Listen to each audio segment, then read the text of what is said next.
Hello everyone. So once again I welcome you all, and in today's class we are going to start another topic, and that is what we call new conservatism after 1815. तो इस topic में हमें जो discuss करेंगे new conservatism के बारे में discuss करने वाले हैं। तो अगर आपको 9th क्लास में जो रशियन रेवोल्यूशन जो चैप्टर था उसमें आपने उसको अगर अच्छी तरह से पढ़ा होगा, तो आपने उस चैप्टर में जो डिफरेंट जो पॉलिटिकल आइडियोलॉजीज हैं या जो पॉलिटिकल फिलोसफीज हैं उनके बारे में आपको आइडिया होगा। तो जैसे कि अगर हम बात करें रेडिकल्स की, अगर बात करें तो रेडिकल वो पॉलिटिकल आइडियोलॉजी है जो कि एक रेवोल्यूशन में जो बिलीव करती है, और वो चाहती है कि जो सोसाइटी के अंदर है जो ड्रामेटिक है जो क्या आने चाहिए, चेंजेस आने चाहिए। इसी तरह से उसी चैप्टर में है जो आपने जो लिबरल्स के बारे में भी पढ़ा होगा, जिसके दो डायमेंशन हमें देखने को मिलते हैं। एक है जो पॉलिटिकल डायमेंशन है और दूसरा है जो इकोनॉमिक डायमेंशन है, जिसके बारे में हमने इससे जस्ट जो पिछला जो सेक्शन था उसमें हमने डिस्कस किया था। इसी तरह से अगर हम बात करें सोशलिज्म के बारे में पढ़ा है 9th क्लास में। सोशलिज्म का मतलब होता है कि एक ऐसी पॉलिटिकल आइडियोलॉजी की जो कि प्राइवेट प्रॉपर्टी के अगेंस्ट में थी, और उसका ये मानना था कि जो समाज में जो भी बुराइयां हैं उसका जो मेन कॉज है वो क्या है, प्राइवेट प्रॉपर्टी। उसी तरह से अगर हम बात करें तो 9th क्लास में ही आप लोगों ने जो एक इसी तरह की पॉलिटिकल आइडियोलॉजी के बारे में आप लोगों ने पढ़ा होगा, जिसको हम क्या कहते हैं, कंजर्वेटिज्म। ठीक है, तो कंजर्वेटिज्म है क्या एक्चुअली, तो मैं आपको बताना चाहूंगा कि जो कंजर्वेटिज्म है ये भी एक पॉलिटिकल आइडियोलॉजी है, एक पॉलिटिकल एक फिलोसफी है। और ये जो आइडियोलॉजी या ये जो पॉलिटिकल फिलोसफी है ये बिलीव करती है, किसमें बिलीव करती है, जो ट्रेडिशनल और जो एस्टेब्लिश जो इंस्टीट्यूशंस हैं उसमें ये क्या करती है, बिलीव करती है। और उनको ये काफ़ी ज़्यादा जो सेक्रेड है जो मानती है, उनको काफ़ी पवित्र मानती है।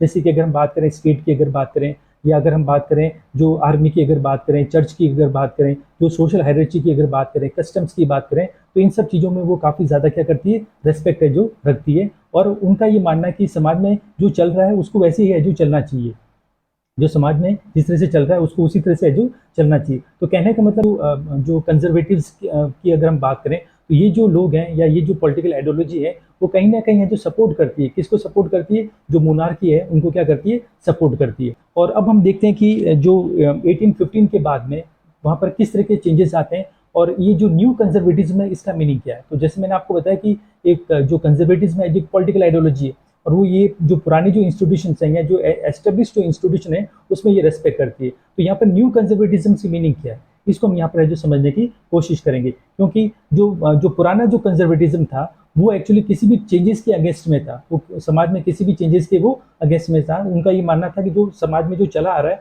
उसको उसी तरह से जो चलना चाहिए। लेकिन हम देखेंगे यहाँ पर कि जो न्यू कंजर्वेटिज्म है उसका ये मानना था कि जो समाज में जो चेंजेस हैं अगर होने हैं तो वो इनवाइटेबल है, वो चेंजेस होकर रहेंगे। और ये होना चाहिए कि वो चेंजेस हैं जो मतलब वो ड्रामेटिक ना होकर वो कैसे होने चाहिए, ग्रेजुअली होने चाहिए। तो ये सारी चीजें हैं जो इस टॉपिक में हम डिस्कस करेंगे, और यहाँ पर हम देखेंगे कि इस टॉपिक में किस तरह से इवन जो कंजर्वेटिज्म है they are going to play a very significant role in the making of nationalism. Nationalism को बनाने में भी इन लोगों का जो काफी इंपॉर्टेंट रोल है जो रहने वाला है। जैसे कि हमने अभी तक डिस्कस किया कि जो लिबरल्स हैं उन्होंने एक इनिशिएटिव लिया था, उन्होंने जो इक्वलिटी की बात की थी, उन्होंने जो फ्रीडम की बात की थी। और सबसे पहले जो ये जो आइडिया है नेशनलिज्म का, ये सबसे पहले जो उन्हीं लोगों में ये ओरिजिन हुआ था या उन्हीं लोगों ने इसको एक्सप्रेस किया था। लेकिन बाद में हम क्या देखेंगे कि इस आइडिया को कहीं ना कहीं जो कंजर्वेटिज्म है वो उसको ग्रैब करते हैं, और उनका एक इंपॉर्टेंट रोल हमें देखने को मिलेगा। जिस तरह से जो इटली का यूनिफिकेशन हुआ है या जो जर्मनी का यूनिफिकेशन हुआ है, तो उन नेशन स्टेट बनने में इन कंजर्वेटिज्म का काफी इंपॉर्टेंट रोल है जो रहने वाला है। ओके, तो जैसे कि अगर मैं आपको बताऊं कि जो नेपोलियन बोनापार्ट है, ठीक है, तो Napoleon Bonaparte in the year 1815 की अगर हम बात करें तो उनकी ये जो डिफीट हो जाती है, उनकी क्या हो जाती है, डिफीट हो जाती है। आप लोगों को मालूम होगा कि एक फेमस बैटल होती है जिसका नाम है battle of Waterloo. Battle of Waterloo, उसमें बीआरपीए की जो कंबाइंड फोर्सेज हैं, बीआरपीए से मतलब है कि जो ब्रिटेन हो गया, रशिया हो गया, प्रशिया हो गया और ऑस्ट्रिया हो गया, तो इनकी जो कंबाइंड फोर्सेज हैं वो नेपोलियन बोनापार्ट को क्या करती है, डिफीट करती है। और डिफीट करने के बाद में हम क्या देखते हैं कि पूरे यूरोप के अंदर जो कंजर्वेटिव जो गवर्नमेंट्स हैं वो क्या हो जाती है, एस्टेब्लिश हो जाती है। ये जो गवर्नमेंट थी, यूरोपियन जो गवर्नमेंट थी, वो किस आइडिया से वो इंस्पायर थी, वो जो आइडिया था या जिस फिलोसफी या आइडिया में वो बिलीव करती थी ये गवर्नमेंट, उसको हम क्या कहते हैं, कंजर्वेटिज्म है जो कहते हैं। और जैसे मैंने आपको बताया कि जो कंजर्वेटिज्म है वो बिलीव करते हैं एस्टेब्लिश्ड और जो ट्रेडिशनल इंस्टीट्यूशंस हैं उनमें ये क्या करते हैं, ये बिलीव करते हैं। अगर हम बात करें ये सोशल हायरार्ची हो गया, प्रॉपर्टी हो गया, जो फैमिली हो गया, इन सब चीज़ों में वो क्या करते हैं, रेस्पेक्ट है जो रखते हैं। और उनका मानना है कि ये सारी जो वैल्यूज़ हैं उन्हें हमें बनाकर रखना है। इवन ज़्यादातर जो कंजर्वेटिव थे वो प्री रेवोल्यूशनरी डेज में नहीं जाना चाहते थे। तो प्री रेवोल्यूशनरी डेज से मतलब है कि जब रेवोल्यूशन आपको मालूम है कि 1789 में हुई थी, तो उससे पहले का जो दौर था या पहले की जो सोसाइटी का जो स्ट्रक्चर था उस ऑर्डर में वो नहीं जाना चाहते थे। क्योंकि जिस तरह से जो चेंजेस हुए 1789 के बाद में, जो ड्रामेटिक चेंजेस हुए और जिस तरह से लुई 16 है उनको जो एग्जीक्यूट किया गया, तो उनको भी ये बात समझ में आ गई कि जो चेंजेस हैं दे आर इनइविटेबल, जो चेंजेस हैं जो होकर रहेंगे और हमारे रोकने से या हमारे नहीं चाहने से जो कुछ होने वाला नहीं है। तो even they started believing that this changes they must be take place, but they must be take place gradually. तो उनका भी मानना था कि जो समाज में जो चेंजेस अगर हो रहे हैं तो उनको रोका तो नहीं जा सकता है, लेकिन उनका ये मानना था कि ये जो चेंजेस है वो ग्रेजुअली है जो होने चाहिए। और जैसा कि हम देखते हैं कि उसके बाद में जब नेपोलियन बोनापार्ट जब पावर में आते हैं और जो रिफॉर्म्स उन्होंने किए थे, स्पेशली अगर हम बात करें एडमिनिस्ट्रेशन में जो रिफॉर्म्स उन्होंने किए थे, तो उसकी वजह से भी उनको कहीं ना कहीं लगता था कि जो मोनार्की जो सिस्टम है, ठीक है, वो कहीं ना कहीं इससे ज़्यादा क्या होंगे, मजबूत होंगे। जो ट्रेडिशनल जो इंस्टीट्यूशंस हैं वो इससे और ज़्यादा क्या होंगे, मजबूत होंगे। क्योंकि जो अल्टीमेटली जो नेपोलियन बोनापार्ट है उन्होंने डेमोक्रेसी है उनको उन्होंने खत्म कर दिया, और डेमोक्रेसी को खत्म करने के बाद में ही अल्टीमेटली ही himself declare the emperor of France, France का एम्परर उन्होंने अपने आप को जो डिक्लेयर कर दिया। और जैसा कि मैंने आपको बताया था कि ये जो कंजर्वेटिव है दे बिलीव इन मोनार्की, या जो पुराने जो ट्रेडिशनल इंस्टीट्यूशंस हैं उसमें ये क्या करते हैं, बिलीव करते हैं। तो उनका ये मानना था कि इस तरह से कि जो नेपोलियन बोनापार्ट ने जो रिफॉर्म्स किए मॉडर्नाइजेशन के नाम पर, तो इसकी वजह से जो ट्रेडिशनल जो इंस्टीट्यूशंस हैं like monarchy they are going to become more efficient and effective, और ज़्यादा वो स्ट्रॉन्ग भी होंगे, इफिशिएंट भी होंगे और इफेक्टिव होंगे। और ये जो कंजर्वेटिव है उनका ये मानना है कि जो मॉडर्न आर्मी है, इफिशिएंट ब्यूरोक्रेसी हो गया, डायनामिक इकोनॉमी हो गया, और साथ ही साथ जिस तरह से अबॉलिशन हुआ है फ्यूडलिज्म का और सर्फडम का, ये सारी की सारी जो चीज़ें हैं कहीं ना कहीं जो ऑटोक्रेटिक जो मोनार्कीज हैं उसको यूरोप में और ज़्यादा है जो क्या करेंगी, स्ट्रेंथन है जो करेगी। और जैसे मैंने आपको बताया कि जो 1815 में जो एक फेमस बैटल होती है जिसको हम क्या कहते हैं, बैटल ऑफ वाटरलू, और उस बैटल ऑफ वाटरलू में बीआरपीए की जो कलेक्टिव जो फोर्सेस थी, बीआरपीए से मतलब जैसे मैंने आपको बताया, बी स्टैंड फॉर ब्रिटेन, और R stand for Russia, P stand for Prussia, और ए स्टैंड फॉर ऑस्ट्रिया। तो ये जो चारों जो फोर्सेस थी इन्होंने कलेक्टिवली, आपको मालूम है कि जो नेपोलियन बोनापार्ट है उसको एक फेमस बैटल में जिसको हम क्या कहते हैं, द बैटल ऑफ वाटरलू, उसमें उसको क्या किया, उसको डिफीट किया। और डिफीट करने के बाद में फिर हम क्या देखते हैं कि जो वियना एक कैपिटल है ऑस्ट्रिया की, तो वहां पर है जो इनकी एक है जो कांग्रेस होती है, एक है जो मीटिंग होती है, और इस मीटिंग को जो हेड करते हैं या इसको जो होस्ट करते हैं वो कौन करते हैं, वो है जो होस्ट करते हैं ऑस्ट्रिया के चांसलर जिनका नाम है ड्यूक मैटरनिक। तो जो ड्यूक मैटरनिक है, वियना जो कि ऑस्ट्रिया की कैपिटल है, वहां पर है जो इन चारों जो यूरोप की पावर्स थी उनकी वहां पर है जो एक क्या होती है, एक मीटिंग होती है, गैदरिंग होती है, और जहाँ पर है जो ये चारों जो यूरोप की जो पावर्स हैं वो अपने रिप्रेजेंटेटिव्स को यहाँ पर है जो भेजते हैं। और भेजने के बाद में हम क्या देखते हैं कि वहाँ पर है जो एक बहुत ही इंपॉर्टेंट है जो ट्रीटी होती है, एक समझौता होता है, और उसको हम किस नाम से जानते हैं, द ट्रीटी ऑफ वियना। और ये जो ट्रीटी ऑफ वियना है जो कब हुई है, 1815 में ट्रीटी ऑफ वियना हुई है। और इसका जो मेन जो ऑब्जेक्टिव था या इसका जो मेन जो मकसद था वो ये था कि जो नेपोलियन बोनापार्ट ने जो रिफॉर्म्स किए उन सबको क्या करना है, अंडू करना है। अंडू मतलब उसको पुराने ऑर्डर में है जो दोबारा क्या करना है, उसको रिस्टोर है जो करना है। क्योंकि जैसे हमने देखा, आपको मालूम है कि जो नेपोलियन बोनापार्ट ने वो फ्रांस से निकला और उसने एक बहुत बड़े एम्पायर को उसने एस्टेब्लिश किया, बहुत सी जो टेरिटरीज है उसको उसने कॉन्कर कर लिया। तो कॉन्कर करने के बाद में अब नेपोलियन बोनापार्ट ने उसको अरेस्ट कर दिया गया और उसको सिसिली में उसको है जो भेज दिया गया, अरेस्ट करके उसको सिसिली आइलैंड है वहां पर उसको भेज दिया गया। तो ऑब्वियसली अब इतनी बड़ी जो टेरिटरी उसका करना क्या है, तो इसकी वजह से ये यहाँ पर हम क्या देखते हैं कि 1815 में जो वियना है जो कि ऑस्ट्रिया की जो कैपिटल है वहाँ पर ये एक जो गैदरिंग होती है, और ये जो चारों जो यूरोपियन जो पावर्स हैं उनके जो रिप्रेजेंटेटिव्स उस मीटिंग में जो पार्टिसिपेट करते हैं, और उनका ये मकसद ये था कि जो नेपोलियन बोनापार्ट ने जो रिफॉर्म्स किए हैं, जो चेंजेस किए हैं, उनको क्या करना है, अंडू किया है। तो वो सारे जो चेंजेस हैं इनको एक एक करके हम क्या करेंगे, वन बाय वन है जो इसको हम डिस्कस करेंगे। तो सबसे पहला जो इन्होंने जो रिफॉर्म किया या इन्होंने जो चेंजेस हैं उनको अंडू किया है, उसमें पहला इन्होंने क्या किया कि जो फ्रांस में, जैसे हमने देखा, आपको मालूम है कि जो रेवोल्यूशन के दौरान में जो लुई 16 है उनको अबॉलिश कर दिया गया, उनको हटा दिया गया, और उसके बाद में फिर फ्रांस एक रिपब्लिक बना, दोबारा नेपोलियन बोनापार्ट आ गया। तो यहाँ पर इन्होंने क्या किया कि फ्रांस के अंदर दोबारा जो बॉर्बन जो फैमिली है उसको उन्होंने क्या कर दिया, रिस्टोर कर दिया। और बॉर्बन फैमिली से बिलोंग करने वाले एक जो पर्सन है जिसका नाम है लुइस 18, उनको जो फ्रांस का जो रूलर है जो डिक्लेयर कर दिया गया। उसके बाद में फिर हम क्या देखते हैं कि जो फ्रांस है उसने जो टेरिटरी गेन की थी during the war, Napoleon Bonaparte के अंडर में जो टेरिटरी जो उन्होंने गेन की थी वो सारी की सारी जो टेरिटरी है वो फ्रांस से दोबारा है जो एनेक्स कर दी गई या उससे छीन ली गई। और जो थर्ड जो एक्शन लिया जाता है उसमें हम क्या देखते हैं कि जो फ्रांस है उसके बॉर्डर पर कई जो छोटे बड़े स्टेट्स हैं जो वहाँ पर है जो एस्टेब्लिश है जो कर दिए जाते हैं, और उसका मकसद ये था कि जो फ्रांस है वो अपनी जो एक्सपेंशन है उसको वो ना कर सके। उसके बाद में अगर हम फोर्थ एक्शन की अगर हम बात करें तो फिर हम क्या देखते हैं कि जो एक किंगडम ऑफ नीदरलैंड है इसको एस्टेब्लिश किया गया, जिसमें जो बेल्जियम है जो शामिल था। और ये जो किंगडम ऑफ नीदरलैंड है इसको कहाँ पर एस्टेब्लिश किया गया, इसको नॉर्थ में है जो एस्टेब्लिश किया गया, फ्रांस के नॉर्थ में इसको एस्टेब्लिश किया गया। उसके बाद में जो जिनीवा का जो एरिया है it was given to the Piedmont, ये जो पिडमोंट को है जो दे दिया गया जो कि साउथ में। इसके बाद में जो सिक्स्थ जो एक्शन हमें देखने को मिलता है during this treaty of Vienna, उसमें हम क्या देखते हैं कि जो प्रशिया है उसको जो वेस्टर्न जो टेरिटरी है वो उसको है जो दी जाती है, किसको, जो प्रशिया है उसको वेस्टर्न टेरिटरी है, जो वेस्टर्न जो फ्रंटियर है वो एरिया है जो प्रशिया को है जो दिया जाता है। उसके बाद में जो सेवंथ जो एक्शन यहाँ पर लिया जाता है उसमें हम क्या देखते हैं कि जो ऑस्ट्रिया है उसको इटली का जो नॉर्दर्न पार्ट है वो टेरिटरी है जो ऑस्ट्रिया को है जो हैंड ओवर है जो की जाती है।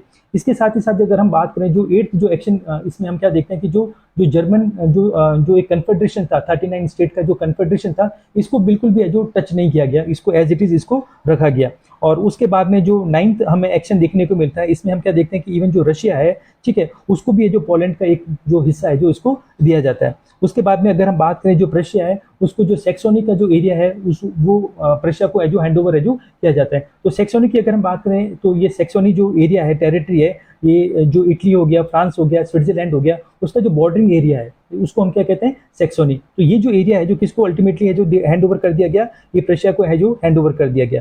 तो इससे ये मालूम चलता है कि इस ये जो ट्रीटी ऑफ वियना हुई इसका जो मेन इंटेंशन ये था कि दोबारा जो मोनार्कीज हैं उनको यहाँ पर क्या करना है, रिस्टोर है जो करना है। जिस तरह से हमने देखा कि जो नेपोलियन बोनापार्ट है उन्होंने इन सारे जो मोनार्कीज को उन्होंने ओवरथ्रो कर लिया था, और दोबारा इस तरह से हम क्या देखते हैं कि यहाँ पर है जो मोनार्कीज है उनको रिस्टोर है जो किया गया, और एक जो कंजर्वेटिव ऑर्डर है यूरोप में दोबारा जो उसको एस्टेब्लिश है जो किया गया। इस तरह से हम देखते हैं कि जो यूरोप के अंदर है जो 1815 में जो कंजर्वेटिव रेजिम्स है जो सेटअप हो जाती है, और ये जो कंजर्वेटिव रेजिम्स हैं they basically they are autocratic, ये सब है जो ऑटोक्रेटिक है, and they did not tolerate criticism and dissent. ये किसी तरह का जो क्रिटिसिज्म है या डिसेंट है उसको टॉलरेट करने के लिए बिल्कुल भी है जो तैयार नहीं है। इसमें भी हम क्या देखते हैं कि ज्यादातर जो गवर्नमेंट थी, कंजर्वेटिव गवर्नमेंट थी, इन्होंने जो सेंसरशिप है उसको इम्पोज कर दिया। तो सेंसरशिप से मतलब है कि जैसे कि अगर हम बात करें जैसे जो फ्रीडम है प्रेस की उसको उन्होंने क्या कर दिया, खत्म कर दिया। इसमें चाहे वो न्यूज़पेपर हो, चाहे वो बुक्स की अगर बात करें, प्लेस की अगर बात करें, ड्रामास की अगर बात करें, ठीक है, सॉन्ग्स की अगर बात करें, तो इनमें कहीं पर भी उन्हें ऐसा लगता था कि वो सेलिब्रेट कर रहे हैं या ग्लोरीफाई कर रहे हैं लिबर्टी को या इक्वालिटी को। तो इस तरह के आइडियाज वो ग्लोरीफाई कर रहे हैं, या जो कहीं ना कहीं वो फ्रेंच रेवोल्यूशन से वो अगर वो इंस्पायर है, तो इन सब चीज़ों के ऊपर उन्होंने पाबंदी है जो लगा दी। और इस पूरे सीन में हम क्या देखते हैं कि इवन जो लिबरल्स थे, ठीक है, जो लिबरल्स की अगर बात करें वो अभी भी बहुत ज़्यादा है जो इंस्पायर थे, किससे, फ्रेंच रेवोल्यूशन से बहुत ज़्यादा है जो इंस्पायर थे। अभी भी उनके दिमाग से जो वो फ्रेंच रेवोल्यूशन है वो पूरी तरह से जो खत्म नहीं हुई थी, या उनके जो आइडियाज जो फ्रेंच रेवोल्यूशन से निकल कर आए थे उससे वो अभी भी क्या थे, इंस्पायर थे। और जो मेजर जो इश्यूज था, जो लिबरल है जो लिबरल नेशनलिस्ट है वो इन गवर्नमेंट में जो अक्सर है जो डिस्कस कर रहे थे, या जहाँ पर हम गवर्नमेंट को वो क्रिटिसाइज कर रहे थे, जो मेन जो इशू था, and that was freedom of press. जो प्रेस की आज़ादी है इसको लेकर वो एक काफ़ी ज़्यादा है जो वो कैंपेनिंग कर रहे थे, और गवर्नमेंट के सामने वो एक दलील दे रहे थे कि एटलीस्ट जो गवर्नमेंट है उसको जो प्रेस की जो फ्रीडम है उसको दोबारा है जो क्या करना चाहिए, रिस्टोर है जो करना चाहिए। Okay, now we are going to start another topic and that is what we call the revolutionaries. अब हम जो रेवोल्यूशनरीज हैं उनके बारे में पढ़ेंगे। तो जैसा हमने देखा, आपको मालूम है कि किस तरह से ट्रीटी ऑफ वियना के बाद में पूरे यूरोप के अंदर जो कंजर्वेटिव गवर्नमेंट्स है जो एस्टेब्लिश हो जाती है। और इन कंजर्वेटिव गवर्नमेंट्स में हम क्या देखते हैं कि जो लिबरल नेशनलिस्ट हैं उनके लिए काम करना या सर्वाइव करना काफ़ी ज़्यादा है जो मुश्किल हो गया। और इन सब रीज़न की वजह से जो ये लिबरल जो नेशनलिस्ट है ये सभी है जो क्या हो जाते हैं, अंडरग्राउंड है जो हो जाते हैं। और उसी समय हम क्या देखते हैं कि यूरोप के अंदर अलग अलग जगहों पर हम क्या देखते हैं कि जो सीक्रेट सोसाइटीज़ है वो एस्टेब्लिश है जो होती है। अब ये क्वेश्चन राइज ये होता है कि जो ये सीक्रेट सोसाइटीज़ है क्या, और इनका क्या इंपॉर्टेंट रोल रहेगा। तो सीक्रेट सोसाइटीज़ की अगर हम बात करें तो इनके दो इंपॉर्टेंट फंक्शन हमें देखने को मिलते हैं। तो पहला इनका जो काम है वो ये है कि जो रेवोल्यूशनरीज हैं उनको है जो ट्रेनिंग है जो प्रोवाइड करना, और दूसरा इनका जो फंक्शन रहेगा वहाँ पर हम ये देखते हैं कि जो रेवोल्यूशनरीज आइडियाज़ हैं उनको क्या करना, उनको प्रोपोगेट करना या उनको स्प्रेड करना, ये इनका है जो काम रहेगा। और अब हम देखते हैं कि जो रेवोल्यूशनरीज हैं किनको रेवोल्यूशनरीज है जो कहा जाएगा। तो यहाँ पर भी हमें देखते हैं कि जो रेवोल्यूशनरीज किनको कहा जाएगा, रेवोल्यूशनरीज है जो उनको कहा जाएगा जो हर तरह से जो मोनार्की जो फॉर्म ऑफ गवर्नमेंट है जो कि ट्रीटी ऑफ वियना के बाद में बनी है उनको क्या करेंगे, अपोज करेंगे। उन सभी को क्या करेंगे, अपोज करेंगे। जो मोनार्की जो सिस्टम है उसको अपोज करेंगे। 1815 के बाद में जो भी गवर्नमेंट सेटअप हुई है पूरे यूरोप के अंदर उन सबको क्या करेंगे, अपोज करेंगे। तब उनको क्या कहा जाएगा, उनको है जो रेवोल्यूशनरीज है जो कहा जाएगा। और और दूसरी जो कंडीशन है कि ये जो रेवोल्यूशनरीज हैं वो फाइट करेंगे किसके लिए, फ्रीडम के लिए और लिबर्टी के लिए। तो इसलिए से हम देखते हैं कि जो रेवोल्यूशनरीज हैं उनके लिए दो कंडीशंस थी। पहली कंडीशन ये थी कि जो 1815 के बाद में जिस तरह की गवर्नमेंट है जो एस्टेब्लिश हुई है पूरे यूरोप के अंदर, जो भी मोनार्की सिस्टम है उनको क्या करेंगे, अपोज करेंगे। और दूसरी उनके लिए कंडीशन थी कि वो क्या करेंगे, वो स्ट्रगल करेंगे किसके लिए, लिबर्टी के लिए और फ्रीडम के लिए जो स्ट्रगल करेंगे। अब ये जो रेवोल्यूशनरीज है ये क्रिएशन ऑफ स्टेट को भी है जो फ्रीडम स्ट्रगल का है जो हिस्सा है जो मानने लगे। अब हम जो एक इम्पॉर्टेंट जो इटालियन रेवोल्यूशनरी है उसके बारे में जो डिस्कस करेंगे, और उस रेवोल्यूशनरी का नाम है गुसापे मैजनी। और ये जो गुसापे मैजनी है he was born in Geneva. इनका जो जन्म है जो 1807 में जो कहाँ पर हुआ था, जिनेवा में इनका जन्म हुआ था। And he become a member of secret society, वो भी है जो एक सीक्रेट सोसाइटी है उसके वो मेंबर हुए थे। और ये जो सीक्रेट सोसाइटी है वो कहाँ पर फंक्शन करती थी, कान बॉन्डी में जो ये फंक्शन करती थी। And at the age of 24 है ना, जब वो बहुत ही यंग थे 24 की एज में, उनको है जो एग्जाइल पे उनको भेज दिया गया, उनको देश से है जो बाहर निकाल दिया गया। और उसका रीजन ये था कि वो 1831 में वो क्या कर रहे थे, एक जगह है जिसका नाम है लिंगुरिया, तो वहां पर वो एक रेवोल्यूशन है जो लाने की क्या कर रहे थे, कोशिश है जो कर रहे थे। जो प्रेजेंट डे इवन जो लिंगुरिया है it is located in Italy, ये भी कहाँ पर है, इटली में है जो लोकेटेड है। अब ये जो गुसापे मैजनी है he founded two important secret societies. इन्होंने दो बहुत ही इंपॉर्टेंट जो सीक्रेट सोसाइटीज हैं उनको उन्होंने जो एस्टेब्लिश किया। तो जो पहली जो इंपॉर्टेंट जो सीक्रेट सोसाइटी है and that is what we call young Italy in Marseilles. और जो दूसरी जो इंपॉर्टेंट जो सीक्रेट सोसाइटी जो उन्होंने एस्टेब्लिश की थी उसका नाम था यंग यूरोप इन बर्न। ये दो इंपॉर्टेंट सीक्रेट सोसाइटी इन्होंने जो एस्टेब्लिश की है। और इन सीक्रेट सोसाइटीज में इन्होंने अपने जैसे मतलब कि लाइक माइंडेड मतलब उनके जैसे दिमाग के जो लोग थे, जो रेवोल्यूशनरीज थे, उनको उन्होंने इसके अंदर है जो भर दिया। चाहे वो पोलैंड के हो, चाहे वो फ्रांस के हो, इटली के हो, चाहे जर्मन स्टेट के हो, उन लोगों को है जो इन सोसाइटीज में उन्होंने भर दिया। और ये जो गुसापे जो मैजनी थे इनका ये मानना था कि जो नेशन स्टेट है वो एक तरह से नेचुरल यूनिट है, किसकी, जो ह्यूमन बींग्स हैं उनकी एक है जो क्या है, नेचुरल यूनिट है। और इवन जो भगवान है या जो ऑलमाइटी जो गॉड है वो भी ये बिलीव करते हैं कि जो भी पीपल है they must live in their own nation state, उनको अपने नेशन स्टेट में जो रहना चाहिए उनकी, और जो नेशन स्टेट है वो उनकी जो नेचुरल है जो यूनिट है। अब ये जो गुसापे जो मैजनी थे उनका ये मानना था कि इवन जो इटली है वो इस तरह से बटा हुआ नहीं रह सकता जिस तरह से इटली है जो उस समय बटा हुआ था। It was divided into different kingdoms and states, अलग अलग जो किंगडम्स और स्टेट्स में जो बटा हुआ था वो एक तरह से जो पैच वर्क था, ठीक है। तो इस तरह से वो बटा हुआ है जो नहीं रह सकता। और उनका ये मानना था कि जो इटली है उसको एक है जो रिपब्लिक है जो बनना पड़ेगा, है ना, it has to become a republic, और रिपब्लिक है जो उसको बनना पड़ेगा। और इसको देखा देखी जिस तरह से ये जो गुसापे मैजनी थे और उनकी जो सीक्रेट सोसाइटी है इसको देखा देखी हम क्या देखते हैं कि जो पूरे यूरोप के अंदर, चाहे वो जर्मनी हो गया, फ्रांस हो गया, इवन स्विट्जरलैंड हो गया, पोलैंड हो गया, तो यहाँ पर भी बहुत सारी जो सीक्रेट सोसाइटीज है वो क्या होती है, एस्टेब्लिश है जो होती है। और ये जो गुसापे मैजनी है वो रेंटलेसली मतलब कि कंटिन्यूसली वो क्या करते हैं, जो मोनार्की जो सिस्टम था उसको वो क्या करते हैं, अपोज करते हैं। और जो डेमोक्रेटिक जो रिपब्लिक्स हैं उनको वो क्या करते हैं, सपोर्ट करते हैं। जो उनके इन विजन्स की वजह से जो कंजर्वेटिव्स हैं वो काफ़ी ज़्यादा है जो डरे हुए थे। अब हम यहाँ पर है जो एक इंपॉर्टेंट है जो स्टेटमेंट है जो देखते हैं ड्यूक मेटरनिक का। और जैसा आप लोगों को मालूम है कि ये जो ड्यूक मेटरनिक है वो ऑस्ट्रिया के है जो क्या थे, चांसलर थे। और ये स्टेटमेंट उन्होंने दिया किसको लेकर, गुसापे मैजनी को लेकर है जो एक स्टेटमेंट है जो दिया है। और वो क्या बता रहे हैं कि जो the most dangerous enemy of our social order, उसको जो सबसे बड़ा है जो एनिमी है जो डिक्लेयर किया है किसका, सोशल ऑर्डर का। मतलब कि जो समाज में जो हायरार्ची है और जो मतलब जो ट्रेडिशंस हैं या जो कस्टम है उसका सबसे बड़ा है जो दुश्मन है जो वो किसको डिक्लेयर करें, गुसापे मैजनी को है जो डिक्लेयर करें। क्योंकि जो गुसापे मैजनी आपको मालूम है वो जो ये कंजर्वेटिव गवर्नमेंट थे या जो मोनार्की जो सिस्टम था उसका वो खुल्लम खुल्ला है जो क्या कर रहे थे, विरोध कर रहे थे। So in the next class we are going to start another topic and that is what we call the age of revolution 1830 to 1848।